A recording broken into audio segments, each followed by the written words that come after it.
He had judges in his pocket, politicians on his payroll, an empire built over 15 years that no one dared touch. Then one ultrasound photo of a tiny baby boy made him burn it all down. Lucian Moretti chose his unborn son over everything he'd spent his life building. And the people he was about to betray were not going to let that go quietly. 3 men were already dead, and Nora was running out of time. This channel exists for stories like this one, where mafia bosses meet their match, not in a rival, but in a baby's heartbeat. Stories about love, loyalty, and what family really costs. The lesson here is one you won't forget. Power is easy to build.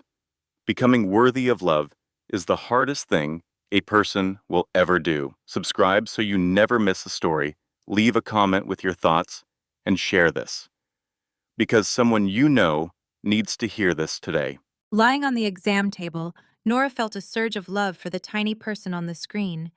The technician, with a warm smile, pointed out his perfect little spine and confirmed a strong heartbeat at 142. For the first time in months, Nora felt a glimmer of hope. She had spent the last 6 months living as Julie Brennan, a quiet woman working in a bookstore. This new identity was her shield, a way to escape a dark and dangerous past with a man she once loved. Julie Brennan had no secrets, but Nora Whitmore was still hiding underneath, terrified the past would catch up to her. When the technician called her Mama, silent tears streamed down her face. They were tears of fear, but also of a fierce, protective love for the son she was determined to save. She treasured the grainy ultrasound photos, hiding them in an album in her closet. Each picture marked a milestone in her secret journey. At 20 weeks, she learned she was having a boy and cried, overwhelmed by the responsibility. This tiny life depended completely on her. She had to keep running, to give him the future he deserved, one filled with playgrounds and bedtime stories, not violence and fear. The technician left her alone to get dressed. Nora placed a hand on her stomach, feeling a gentle kick. She prayed her son dreamed of a safe and ordinary life. A knock on the door startled her. Assuming it was the doctor, she called out, "Come in!" But it was not the doctor. Lucien Moretti walked in, looking powerful in an expensive dark suit. The sight of him stole the air from her lungs. This was not possible. She had covered her tracks so carefully. But there was no mistaking the cold confidence in his eyes or the steel in his voice when he said her real name. "Hello, Nora." Hearing that name after months of being Julie was like a physical blow. The nightmare she had run from was standing right in front of her. "Get out," she managed to say, her voice shaking. Lucien's gaze dropped to her stomach and his expression hardened. "How far along are you?" he demanded. The question was not a request. It was an order. This was the voice he used right before things turned violent. She had been so wrong to think he would never use it on her. 28 weeks, she answered, knowing it was useless to lie. She watched him do the math in his head, his hands clenched into tight fists. He did not need to ask the question. He already knew. "It is mine," he stated, his voice a low growl. It was a declaration of ownership from a man who believed the world belonged to him. Nora's silence was all the confirmation he needed. "You ran from me for 6 months," he said, his voice dangerously quiet. "Carrying my child, and you did not think I had a right to know?" "Rights?" she shot back, her fear turning to anger. "You lost all rights when I discovered what you really are. A criminal. A killer." She was on her feet now, facing him. "I will not let my son grow up in your world of blood and terror." "Our son," he corrected her, but she shook her head. "No, my son. I am the one protecting him. You do not get to show up after all this time and claim him." "I did not know because you vanished," he countered, his control finally breaking. "I woke up and you were just gone. Did you think I would not find you? Have you ever loved someone so much that you ignored the monster hiding inside them? That was me. I willfully ignored the ugly truth about Lucian. But my son will not pay for my mistakes. This story is about a mother's promise to protect her child, no matter the cost. If you believe in that promise, then listen closely. He is my son too. Lucien's voice was sharp. You had no right to keep him from me. I put a hand on my belly. I had every right after I saw your files. The violence, the man I thought I loved was a complete lie.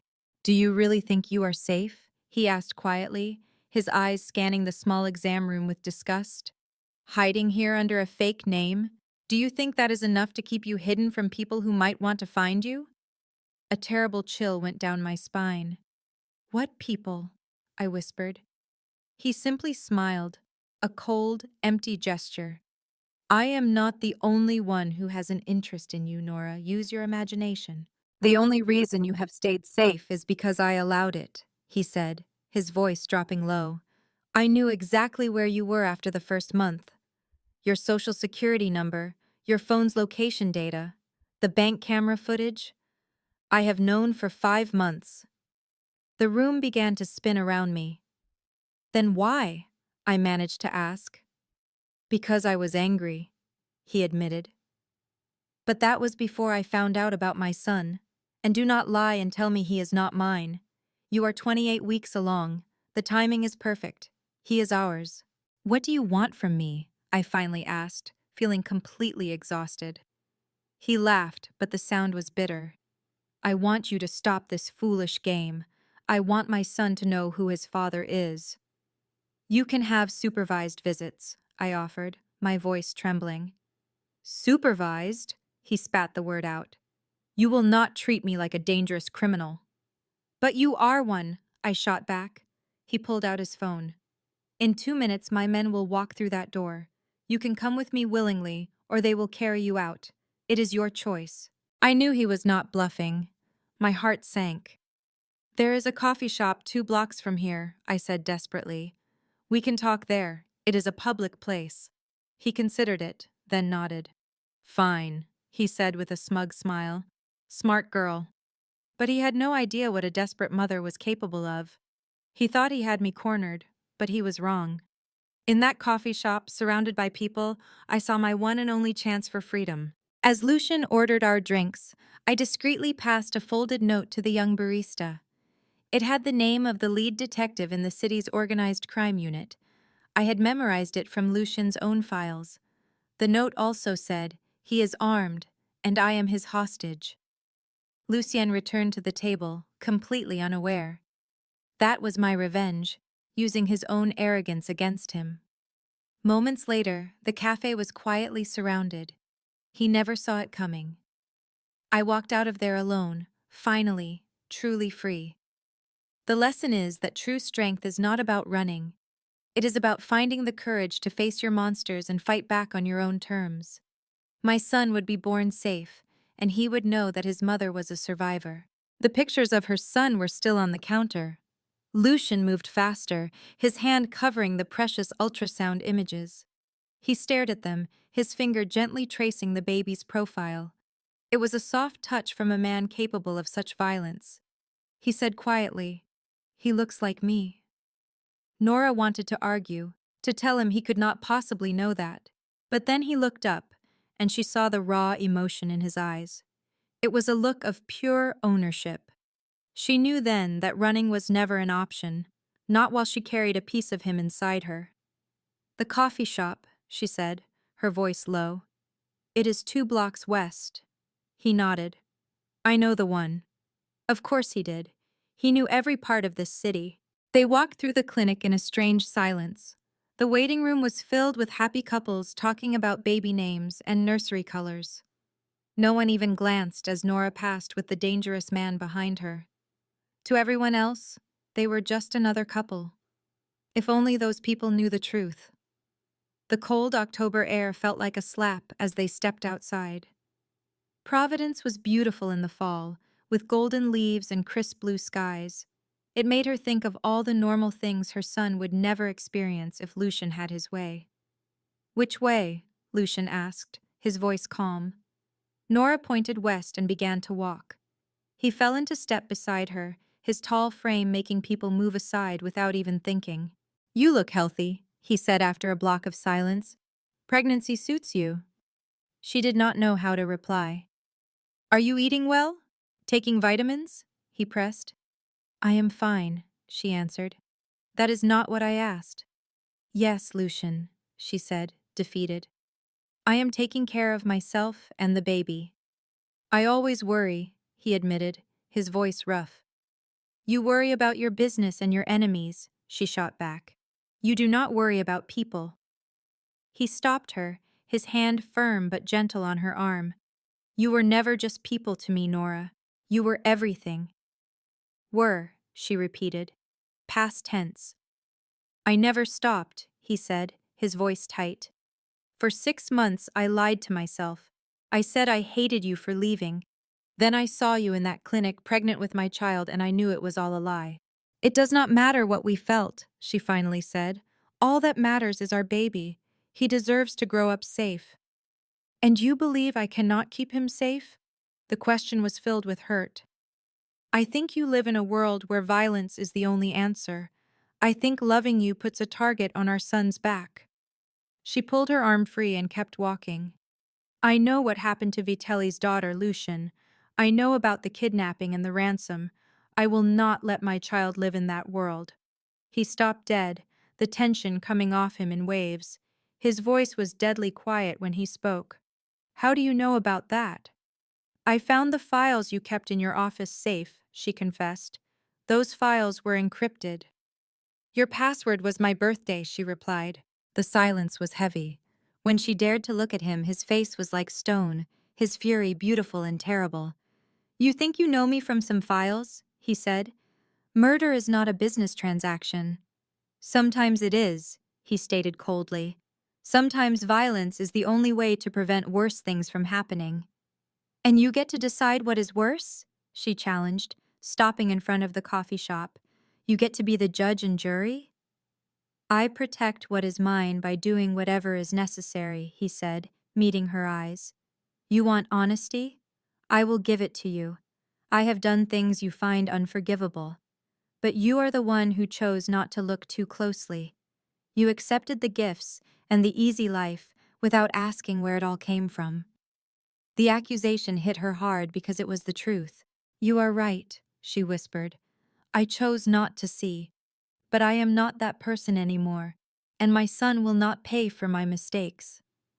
Our son, he corrected her. Then his voice softened. Can we please just talk? No more fighting. Just talk. She looked at him then, really looked at him. Beneath the expensive suit, he looked tired. He was still the father of her child. That was a fact she could not escape.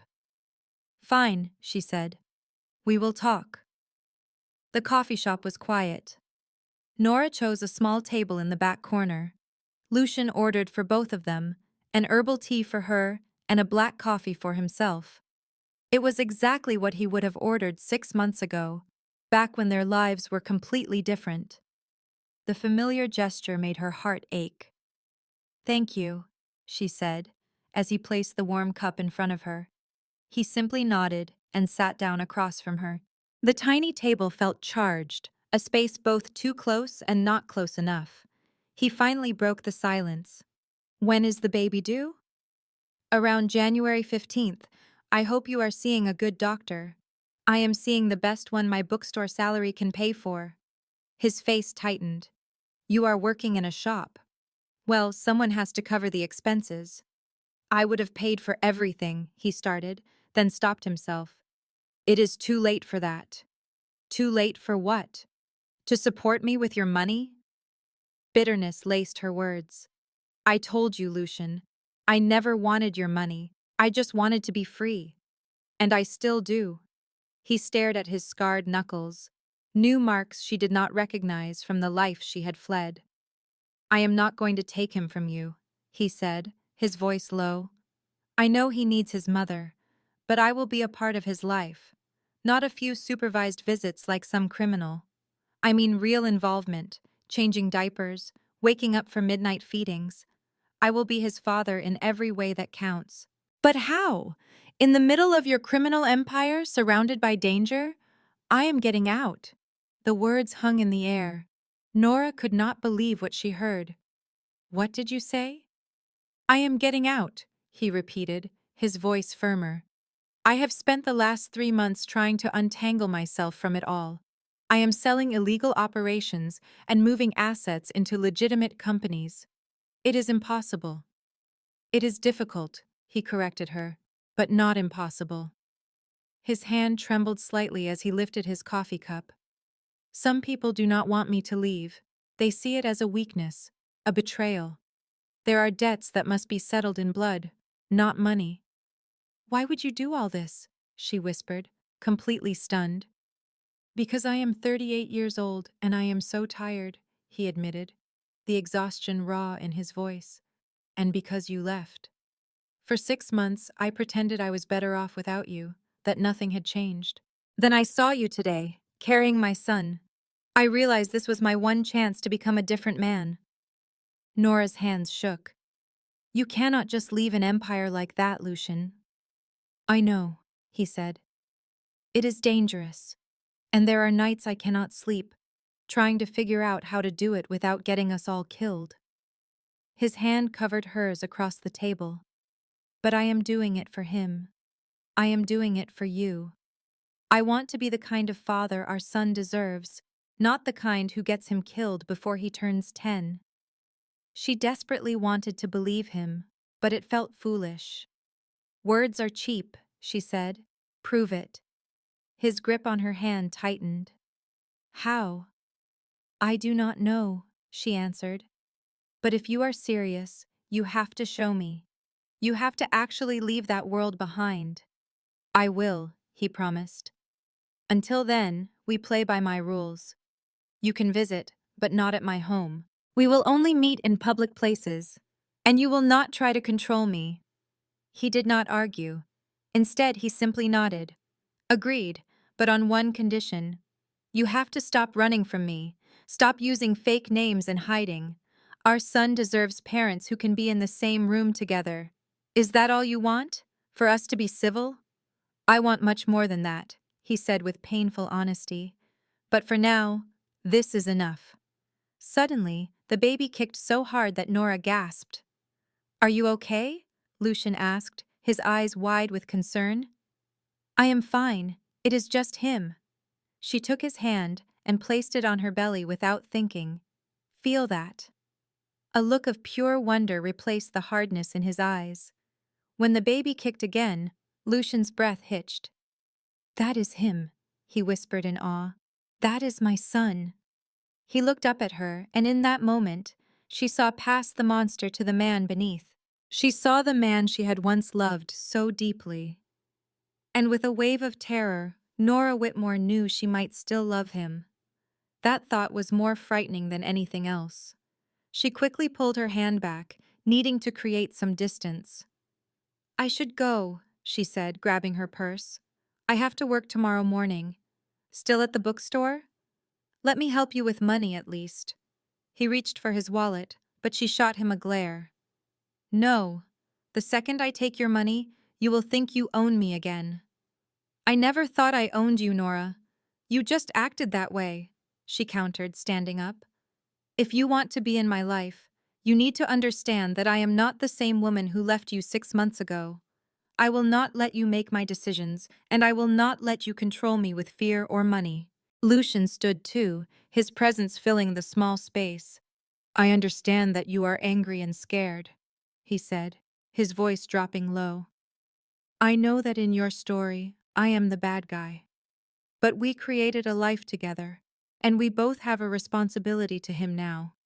Whether you believe me or not, I do understand." She was too drained to fight anymore. "How did you find me today?" she asked, changing the subject. "I have people who watch you," he admitted carefully. "Not to spy, just to make sure you are safe." "So you have been stalking me. I have been protecting you," he insisted. "The world I live in is dangerous, Nora. That danger does not just disappear because you decided to leave it. To them, you and this baby are a weakness they can use against me." The thought made her feel sick. "Who knows about me?" she asked. "No one important," he assured her. My people think we ended badly. To them, you are ancient history. But that does not mean you are safe. Now that I know about the baby, everything has changed. I have to figure out how to protect you both while taking down an empire. Nora felt too exhausted to stand. This is all insane. We are talking about criminal empires and danger like it is just another Tuesday. For me, it is, Lucian said. I was born into this world. My father was a soldier for the Moretti family. I learned early that weakness gets you killed. I did not choose this life, it chose me. That does not excuse what you have become, she said. No, he agreed. It does not. But it does explain it. Maybe if you listen, you will understand why I cannot just walk away. A part of her wanted to believe the man she loved was still in there somewhere. Tell me, she said softly. When you build power like I have, you create a web, he explained. The people who work for me depend on me for their safety and their jobs. The businesses I run, legal and not, employ hundreds of people. The politicians and cops I own are all tied to me. Leaving would create a power vacuum, and that always fills with violence. If I just disappeared, there would be a war on the streets. Innocent people would get caught in the crossfire. I have to do this carefully. Transfer power to people who will not start a bloodbath. It means making deals with law enforcement. Deals with law enforcement? You mean you are working with the Federal Bureau of Investigation? The words seemed to pain him.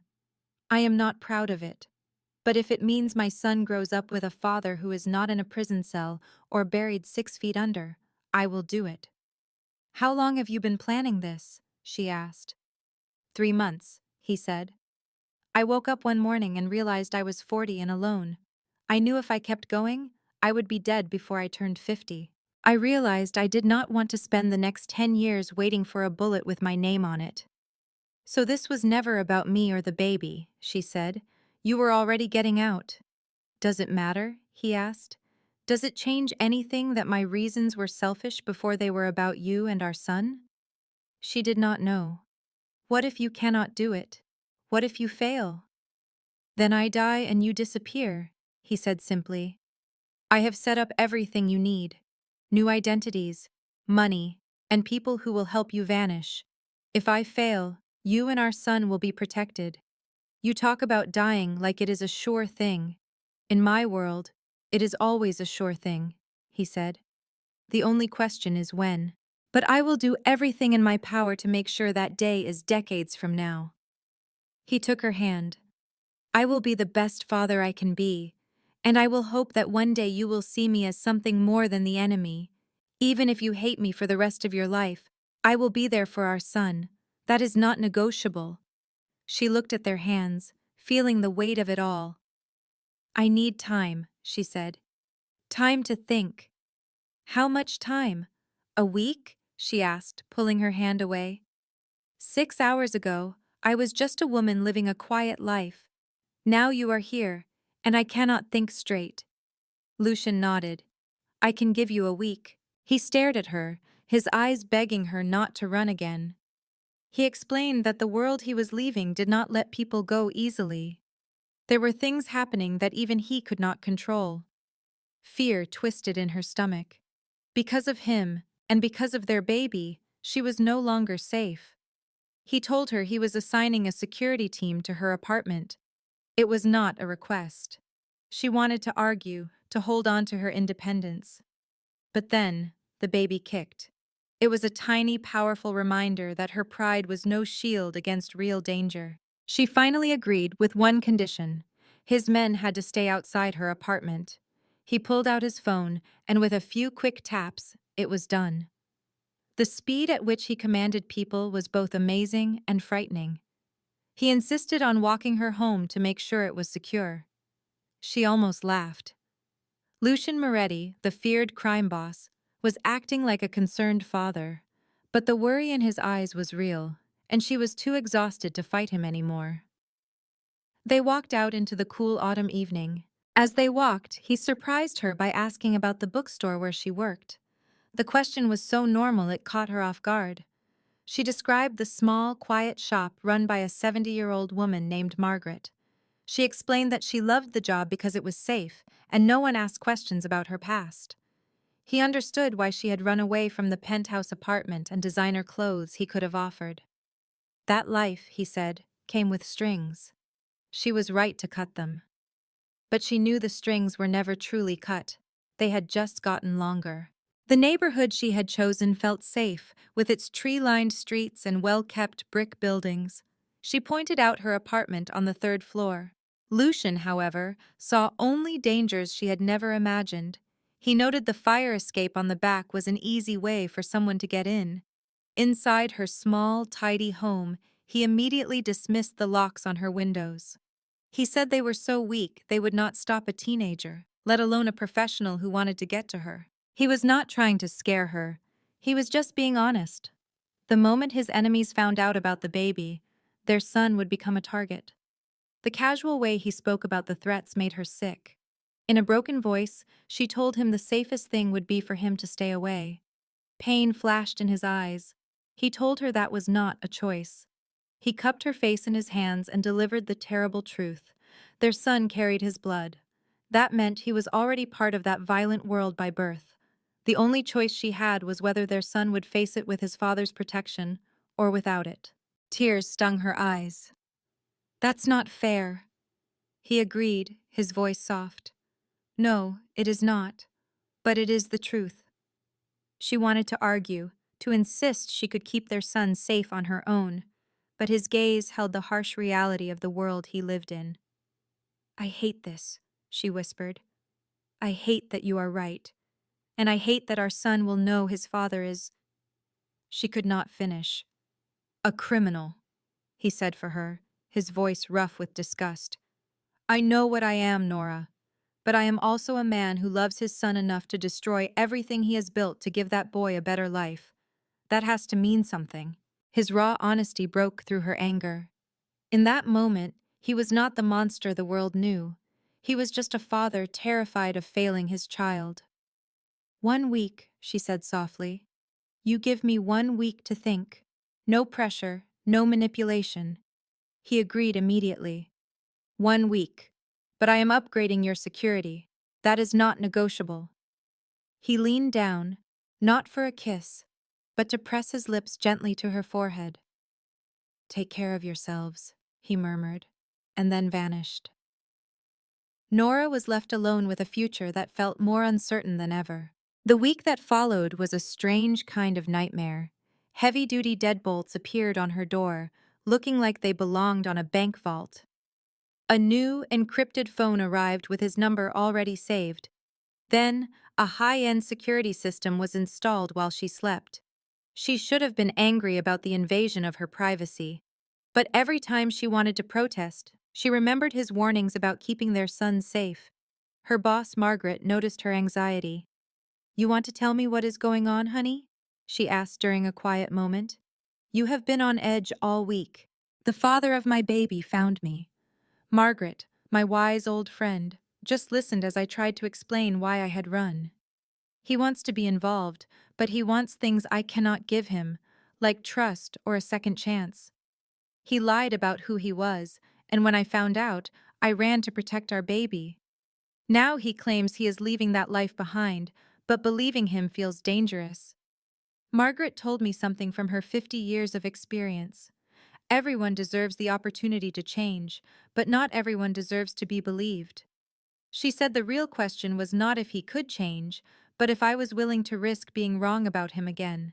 "What if he hurts our son like he hurt me?" Margaret's voice was firm but kind. "Then you set boundaries and protect your child. Hiding is not protecting your son, it is protecting yourself." Her words struck a chord of truth I had been avoiding. Part of me was just afraid of having my own heart broken again.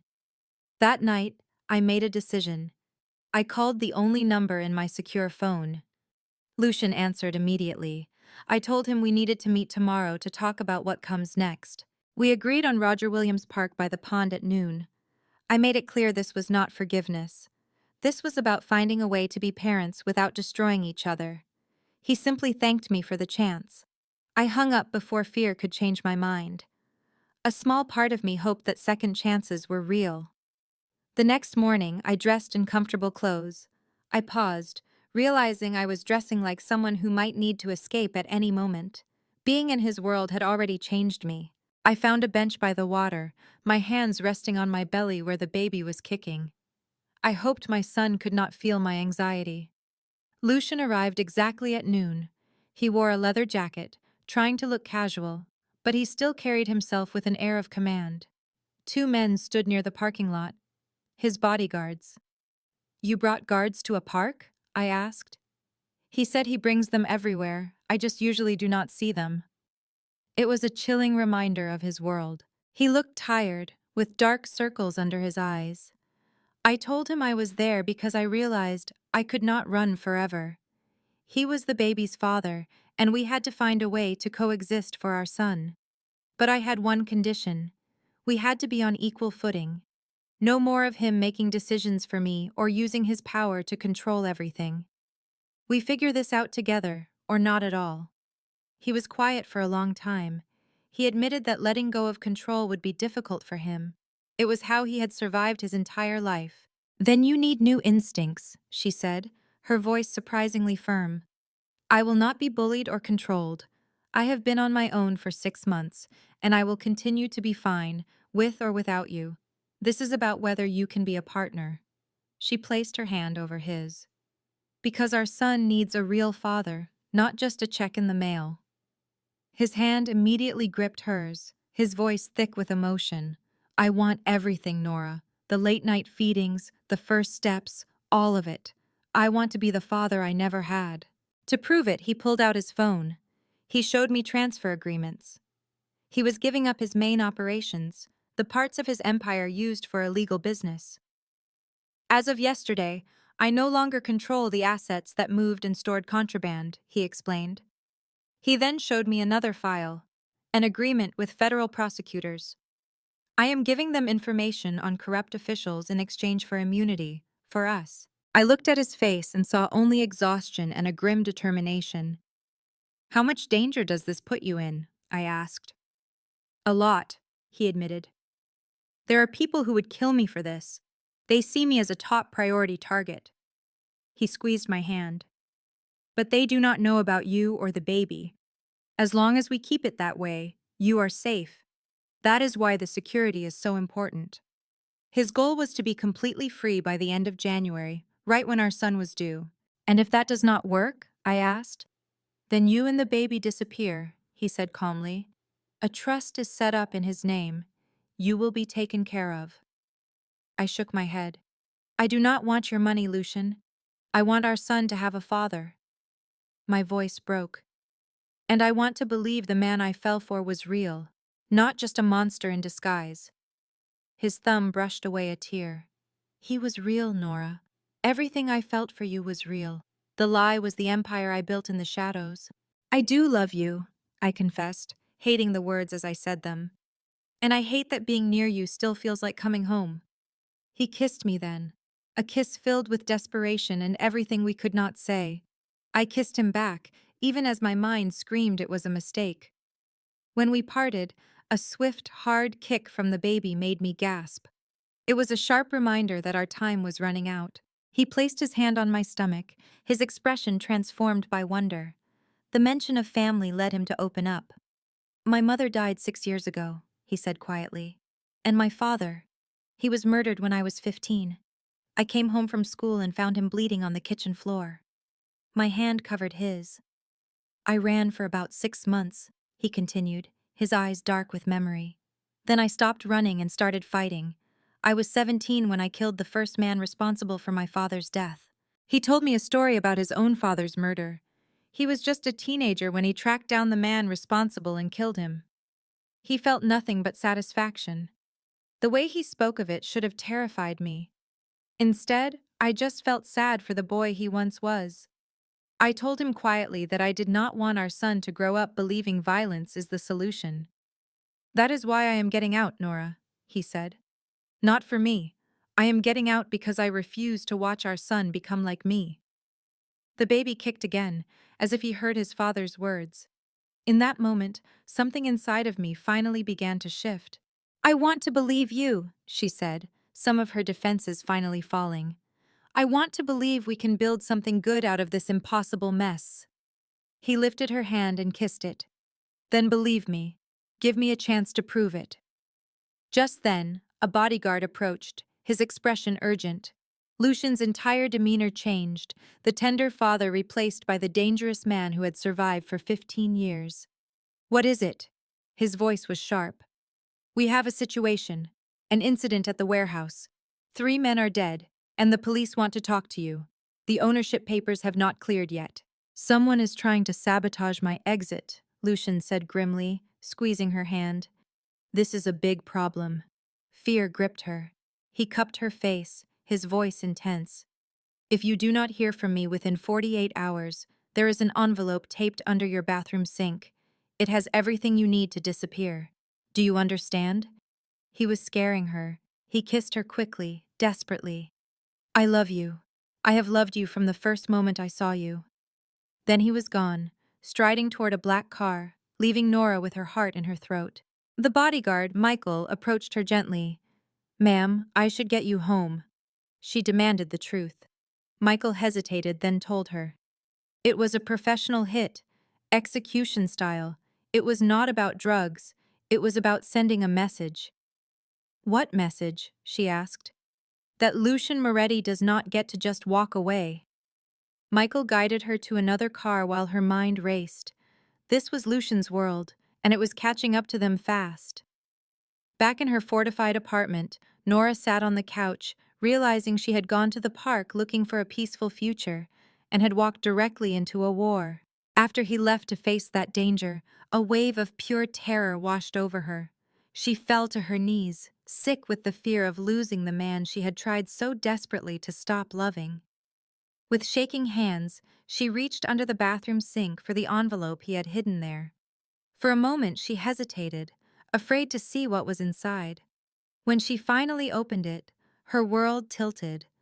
There were multiple passports, all with her picture but different names.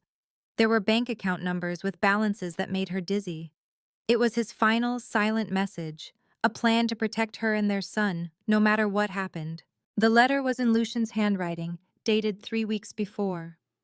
"Nora," it said, "if you are reading this, it means I am either dead or in custody. Either way, I cannot protect you and our son like I promised. I am sorry for dragging you into my world and for the danger I have put you in. But you need to know that none of this is your fault. You did not ask to fall in love with a criminal. I am the one who brought this darkness into your life. The information in this envelope is your way out. Use it. Take our son far away from here. Change your name. Change everything. When our boy is old enough, tell him I was a good man who made bad choices. Tell him I loved him more than life. Or tell him nothing at all. Let him grow up free. He told me I could let our son grow up thinking he never had a father." Lucien's letter laid out the terrible choice: a simple lie or a complicated truth. He left an envelope with names of people loyal to him, people paid to keep us safe. He wrote that I was the only good thing in a life full of darkness, and that he was doing all of this to make sure his mistakes didn't become our son's future. Reading it, I finally understood the weight he was carrying. He was trying to escape his own empire, for us. This story is about how far someone will go to protect the people they love. If you believe in second chances, stay with me. The baby kicked, a small reminder of the life I had to protect. I made a silent promise that I would be strong enough to shield him from his father's world. Then came the waiting, which was the hardest part. Hours felt like days. My mind raced with terrible possibilities. Was the man I loved still alive? Finally, at midnight, my new encrypted phone rang. I fumbled to answer it, my hands shaking. It was Lucien. His voice was rough and tired, but he was alive. He said the situation was under control. The relief washed over me so fast it almost brought me to my knees. But then he said we needed to talk. Things were happening much faster than he had planned. He asked me to come to Boston the next day to make decisions about our future, our safety, and our son's life. Every part of me wanted to say no. to stay where I felt safe. But safety was just an illusion now. I told him I had read his letter. I told him I was not running anymore. We would face whatever was coming, together. He gave me an address, and I wondered if I had just made the bravest or the stupidest decision of my life. The 90-minute drive to Boston felt like an eternity. I sat in the back of the car, 7 months pregnant, returning to the city I had run from. The address Lucien gave me was not his flashy penthouse. Instead, our driver, Michael, pulled up to a simple brownstone in the South End. It looked aggressively normal, with flower boxes and a kid's bike chained to the fence.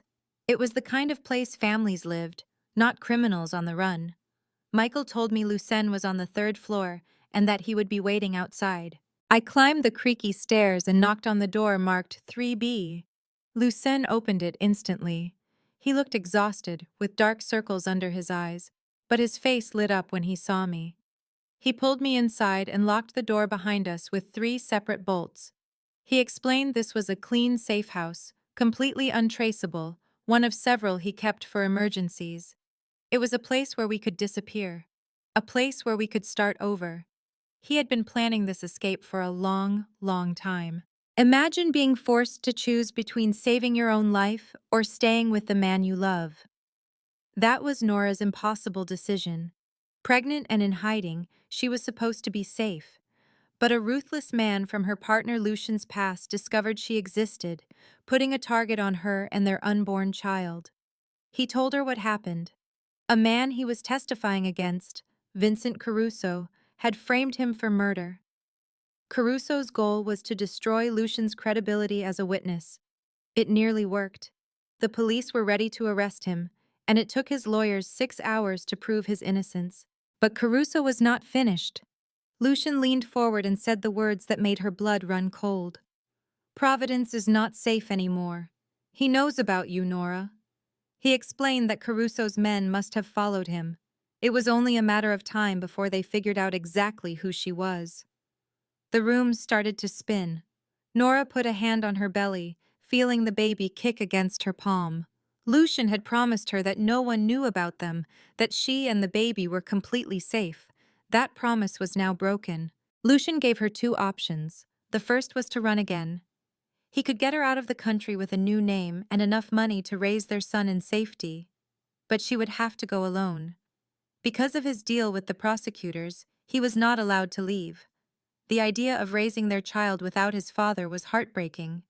So she asked about the other option. "You come back to Boston with me," he said. "You move in here where I can protect you myself."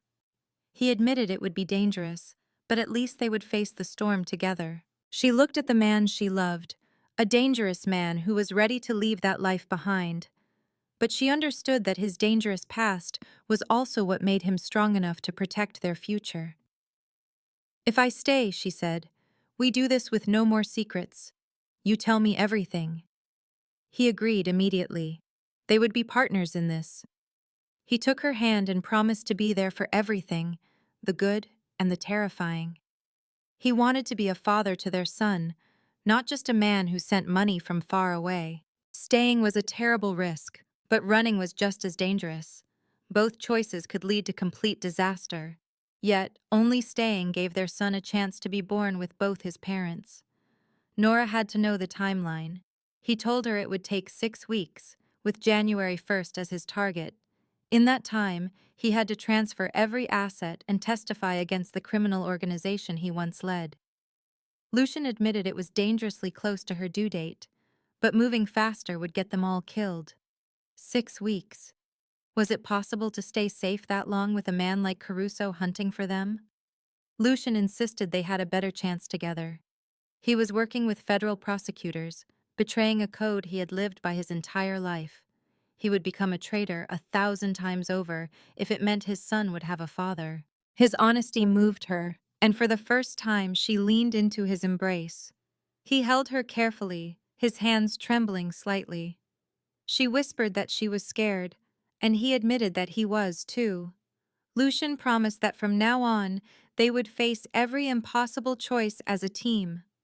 Nora finally agreed to stay, but with one condition. If Caruso got too close, she would run.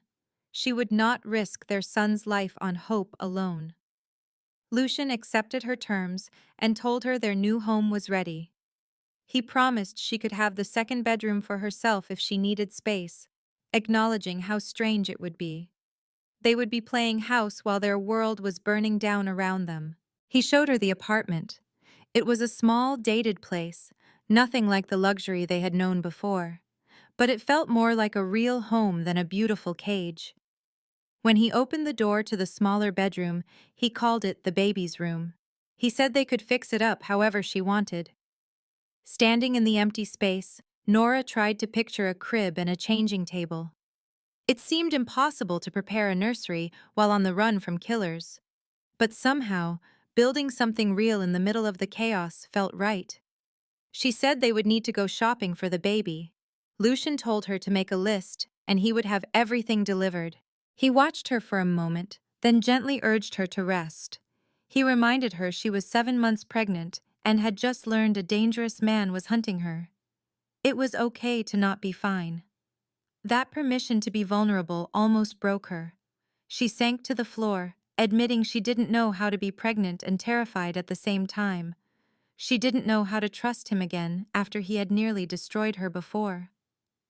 Lucian sat beside her, taking her hand. He told her they would get through it one day at a time, together. He refused to believe his past mistakes would doom their son before he was even born. Leaning on his shoulder, she allowed herself a moment of fragile peace. The next 3 weeks were a blur of domestic life mixed with constant danger. They settled into a routine of quiet mornings and shared dinners, always under the watch of 24-hour security. Lucian's phone buzzed constantly with calls from lawyers and federal agents.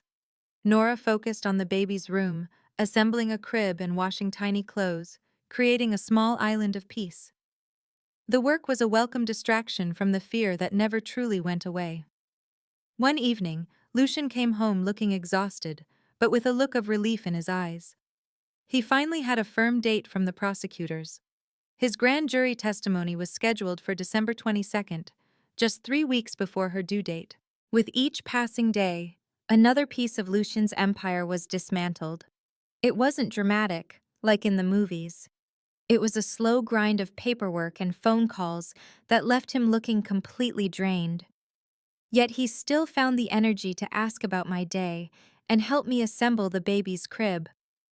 One night, he frowned at the ridiculous instructions. "Part C does not fit into Part F," he said, frustrated. "You've handled million-dollar deals, but you cannot build a crib?" I teased. He actually smiled. "Criminal operations have better instructions, and I usually have people for this sort of thing." I put a hand on my growing belly. "Well, you are going to be a hands-on father now. You better get used to it." "A hands-on father?" He looked up from the wooden pieces, his voice raw with vulnerability. "Is that what I am going to be?" I moved closer, running a hand through his hair. "You have been to every doctor's appointment, and you are trying to build this crib. That is what they do." His next words came out as a rough whisper. "I am terrified I will mess it up, that my past will make me a bad father." I cupped his jaw, forcing him to meet my eyes. "Do you think I am not scared? I have no idea what I am doing. But we will learn together. That is all any parent can do." He kissed me then, a slow, deep kiss that held all the unspoken feelings from the past few weeks. The spark between us had never faded. "Nora," he murmured against my lips, "we should not do this." I kissed him again, more firmly this time. "Why not? We are adults, living together and having a baby." He pulled back slightly. "I do not want you to stay because you feel obligated, or because we are sleeping together." I was hurt. "Is that what you think of me?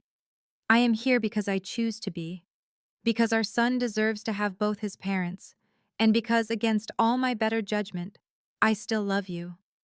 My voice cracked on the last words.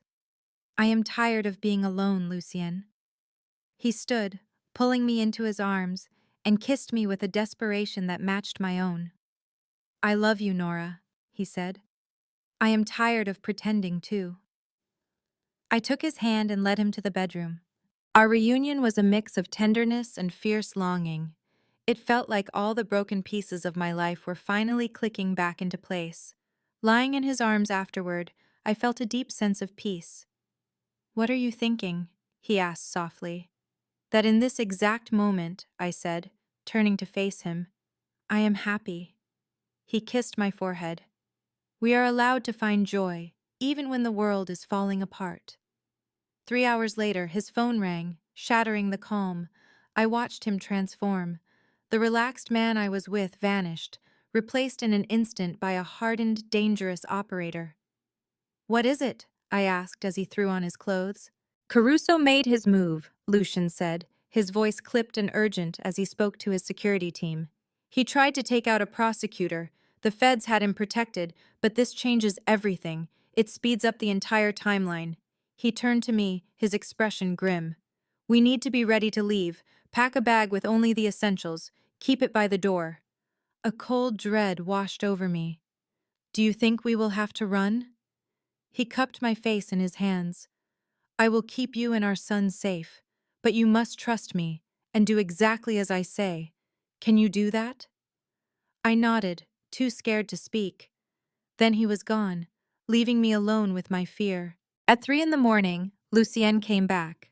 He looked exhausted, but there was a new lightness in his eyes. "It is over," he said quietly. "The feds arrested Caruso 2 hours ago, attempted murder of a federal official. He is never getting out, Nora. He will never be a threat to us again." The relief was so intense, I started to tremble. "It is almost over," he said, sinking onto the couch beside me. "Another 3 weeks of testimony, and I am completely clear. No more ties to that life." 3 weeks. I did the math in my head. That would put us right around Christmas. For the first time in a long time, the future felt real. After it was all done, he said, they would simply live. They would raise their son and build a normal, safe life, worrying about things like doctor's appointments instead of federal prosecutions. It sounded like an impossible dream, but seeing the desperate hope in his eyes, Nora chose to believe him. They could survive 3 more weeks. But their son had other plans. At 4 in the morning on December 10th, a powerful contraction seized her entire body. As a second wave hit, even stronger than the first, Nora knew with total certainty that this was not a drill. The baby was coming. Her voice trembled. "Lucian, wake up!" He was instantly alert, a skill honed from years of never being caught off guard. He asked what was wrong. She told him the 4 words that changed everything. "I think I'm in labor." For a single moment, silence hung in the air. Then, Lucian exploded into motion. He pulled on clothes and grabbed his phone, firing off questions like a commander. "How far apart are the contractions? When did they start?" She answered as another wave of pain hit her. "Just now." "And Lucien, it is too early. He is not supposed to be here for another month." He was already on the phone, telling someone to get the car ready for the hospital. The drive was a blur of fear and pain. By the time they arrived, her contractions were every 8 minutes. The nurses rushed her to labor and delivery, confirming what she already knew. The nurse smiled. "You are 4 centimeters dilated. It looks like you are having a baby today." "But it is too soon," Nora said, gripping Lucian's hand. "His lungs are not ready." The doctor arrived with a calm confidence. 36 weeks is early, but not dangerously so. We will monitor him closely, but babies born at this stage usually do just fine." The labor room was cold and clinical, filled with the beeping and humming of machines. It was the opposite of the peaceful birth she had imagined. Through all the chaos, Lucian never left her side. "I am scared," she admitted when the pain subsided for a moment.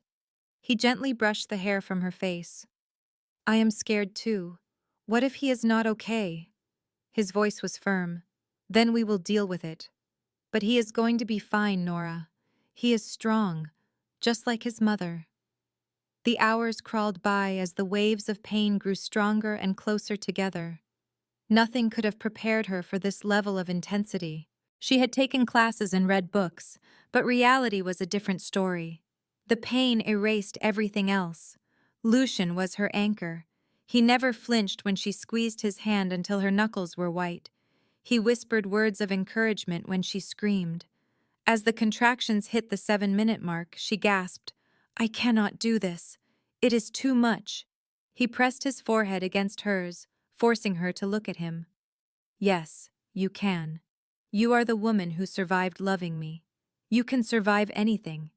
She wanted to laugh, but another contraction stole her breath. By noon, she was 8 centimeters dilated. The epidural helped, but it also made her feel disconnected from her own body. Lucien had to step out for a few urgent calls, but he always came right back. But when his phone rang again around 1:30, the timing felt like a cruel joke. "I have to take this," he said, his face tight. "It is my lawyer. The final transfer." "Go," she told him, even though the thought of him leaving terrified her. "I am fine. The nurse said it will probably be hours." He hesitated, torn between the two most important things in his life. "Lucienne, this is everything you have worked for. Go." He kissed her hard and promised, "I will be back in 10 minutes, 15 at most. Do not have the baby without me." She promised to try. But their son had other plans. 20 minutes after Lucian left, Nora's water broke in a sudden gush. 25 minutes after that, she was fully dilated, and the doctor told her it was time to push. "We need to wait for my husband," Nora pleaded. "He will be right back." The doctor's voice was gentle but firm. "I am afraid this baby is not waiting." "We need to start pushing, Nora. Your son is ready." A wave of terror and determination washed over her. She was going to have to do this alone. "Okay," she whispered. "Let's do this." Pushing was the hardest and most primal thing she had ever done. Her body knew what to do, and she worked with the contractions, pouring all of her will into bringing her son into the world. After 5 powerful pushes, the doctor announced, "I can see the head. You are doing great. 1 or 2 more." Just then, the door flew open. Lucian rushed in, phone still in his hand, his eyes wild with panic. "I am here. I am so sorry. I am here." Relief washed over her so powerfully she almost cried. "You made it." He was by her side in an instant, taking her hand. "I will always make it." "What do you need?" "Just stay," she said, gripping his hand as the final contraction began. "Just stay with me. Always," he promised. With Lucienne counting and holding her, she gave one last incredible push. The world seemed to stop for a moment. Then, a high, thin cry filled the room. It was the most perfect sound she had ever heard. "It is a boy," the doctor said, placing him on Nora's chest. He was so small, a tiny, perfect creature with dark hair and eyes squeezed shut. A fierce, protective love cracked her heart wide open. "Hi, baby," she whispered, touching his soft cheek. "We have been waiting for you." She looked up and saw tears streaming down Lucian's face. All his legendary control was gone, shattered by the sight of his son. He reached out a trembling hand, and when the baby's tiny fingers wrapped around his expression completely transformed. "He is perfect," Lucian said, his voice thick with emotion. "Nora, he is perfect. He is ours." She leaned against him, all 3 of them together for the first time. The nurses soon confirmed their son was healthy, weighing 7 pounds 2 ounces. As a nurse swaddled him in a blanket, she asked, "What are you going to name him?" Nora and Lucian just looked at each other, a silent question passing between them. A short time later, they were in a hospital, holding their newborn son. They named him Theo.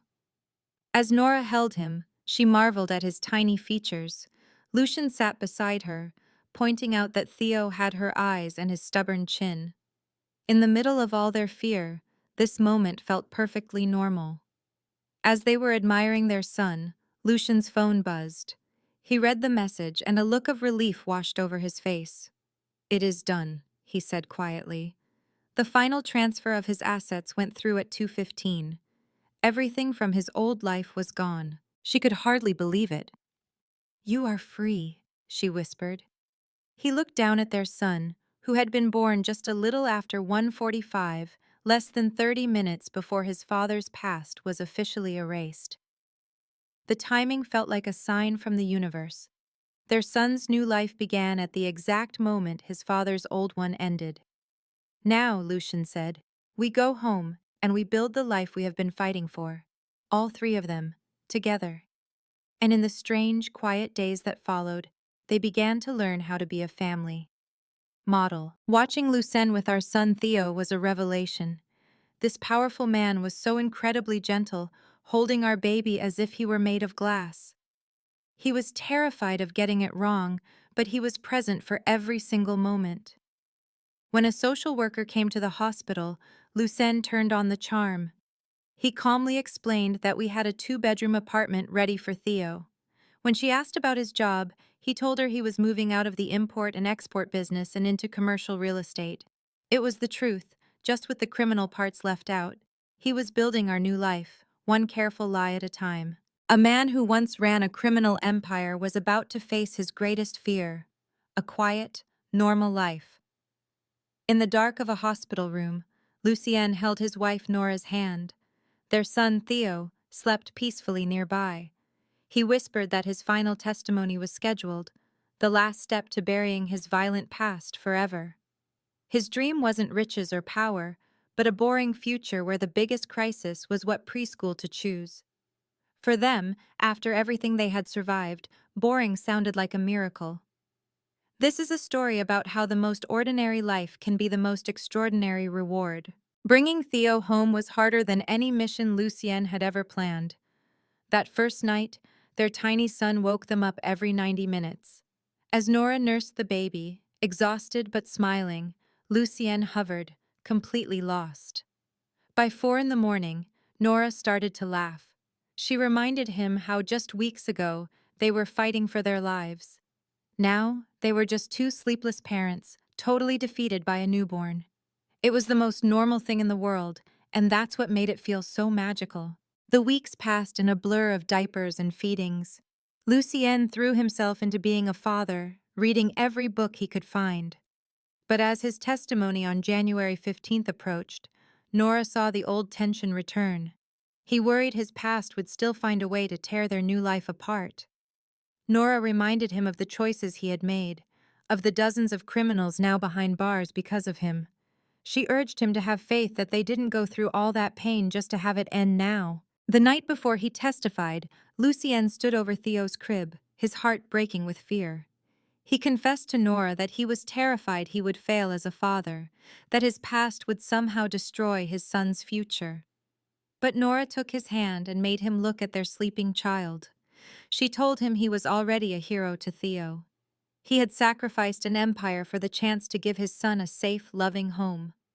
She said, "You are enough because you show up every day, and that is all any child ever needs."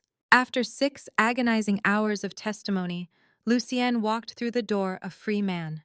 The relief in his voice was overwhelming as he told Nora, "It's done. It's really done." They held each other, with Theo nestled between them, a family finally safe. That night, they celebrated not with champagne, but with takeout and sparkling cider. It wasn't dramatic, but it was real and precious. It was the beginning of the quiet life they had fought so hard for. 3 months later, they moved into a home with a small yard in a neighborhood full of families. Lucien started a legitimate company, using his skills to build something honest. He was home for dinner every night. The news cycle moved on, and his dangerous past faded into a memory. His former associates were locked away for decades. Lucien and Nora had found their perfect, wonderfully boring life, proving that true happiness is often found not in the thrill of the chase, but in the peaceful moments that follow. He did more than just save himself. He saved his entire family. In the process, he became a man neither of them ever imagined, a devoted father who worked every day to be better. For Theo's first birthday, their backyard was full of friends, cake, and children. Nora watched Lucien handle the joyful chaos with the same focus he once used for darker business. That night, after the house was quiet, he gave her a small box. Inside was a silver bracelet with a tiny footprint charm. "It is Theo's print from the hospital," he said softly, fastening it on her wrist. Tears welled in her eyes. He gently wiped one away. "You gave me a second chance I did not deserve, Nora. You gave me a son who made me want to build a better life. I will spend forever trying to be worthy of that." "You already are," she whispered, kissing him. "Then marry me," he said, his voice raw with emotion. "Not for convenience. Marry me because I love you, and I want to be your husband and Theo's father every day for the rest of our lives." She had seen this coming, but the beautiful vulnerability in his voice made her heart race. "Yes," she breathed. "Yes, I will marry you." Their wedding was a small courthouse ceremony in June, with Theo and Michael as their only witnesses. Nora wore a simple dress and carried flowers from the market. As the judge pronounced them husband and wife, Theo clapped his little hands with joy, making them all laugh. It was a perfect beginning for two people who had fought through the darkness to find their own light together. Their new life was a masterpiece of beautiful, ordinary moments. Theo, their bright and curious son, grew into a preschooler obsessed with trucks. Lucienne's business flourished, and Nora found a part-time job she loved. They built a life far removed from the darkness that once surrounded Lucienne. On Theo's 5th birthday, Nora found him watching their son sleep. "What are you thinking?" she asked softly. He gestured at the room full of toys. "How 5 years ago, I was testifying against my old crew, fearing death or prison. Now, I am just a dad, worried about kindergarten." She held him close and corrected him. "You are not just anything. You are an incredible father," she whispered, "and living proof that people can change." Lucienne turned and pulled her close. "Everything I did was for him. I wanted him to be free of my past, to become whoever he wanted to be." Nora promised that one day they would tell Theo everything, to show him that the past does not have to write the future. They watched their son, the miracle who had given them a new beginning. "I love you," Lucienne whispered. "I love you too," Nora replied, holding him tighter. "Against all odds, we made it." He kissed her hair and said, "We did, and we will keep on making it, every day for the rest of our lives." Lucien knew he had to tell his son the truth about his past. He explained everything, the empire he built, the violence, and the darkness he lived in before Theo was born. He did not make excuses or soften the story. Theo listened with a serious face. After a long silence, the 8-year-old finally spoke. "But you changed," he said. "You left all that behind." Lucien met his son's honest gaze. "I did. I had to become the kind of father you deserved." Theo tilted his head with curiosity. "Are you still changing? Or is it something you only do once?" The question caught Lucien by surprise. His son continued, "You always tell me to be better than I was yesterday. Is that what you are doing?" A lump formed in Lucien's throat. "Yes," he answered quietly. "That is exactly what I am doing, every single day." Theo thought about this and then nodded seriously. "Okay, that is good." Then, after a short pause, he asked, "Can we still get ice cream? You promised." Just like that, the heavy talk was over. Lucien laughed, rubbing his son's hair, and agreed to get the ice cream. This was his life now, not about dangerous fights or illegal business. It was the beautiful, simple reality of being a father and a husband. He had chosen this better life, and he kept choosing it every day. It was real, it was earned, and it was worth more than any empire. That night, as he lay in bed with his wife Nora beside him, Lucien thought about how much their lives had changed. They had gone from a world of danger and fear to this quiet home, with their son sleeping safely down the hall. "What are you thinking about?" Nora asked softly. "I am thinking about how lucky I am," he replied, kissing her forehead. "You gave me a second chance." She looked up at him. We gave each other a second chance. You were not the only one who had to change. I had to learn how to trust again and to believe that love was worth the risk. He held her close, feeling the steady beat of her heart. The city hummed outside, unaware of the small miracle in that home. A man who was once a monster was learning how to be human. A woman was brave enough to give him that opportunity. His former empire, built on fear and power, was now just a distant memory, a story of the man he used to be. But his family, this beautiful and miraculous family, was forever. It was real. That was the only thing worth fighting for. And Lucien, the former crime boss, knew he would spend the rest of his days protecting it and proving he was worthy of the second chance that had saved his very soul. This content was carefully researched, developed, and manually edited by our team to deliver meaningful stories with valuable life lessons. Every narrative is crafted to entertain, inspire, and empower our audience. We believe that great stories can change lives, and we are committed to bringing you content that matters. Thank you for being part of our community.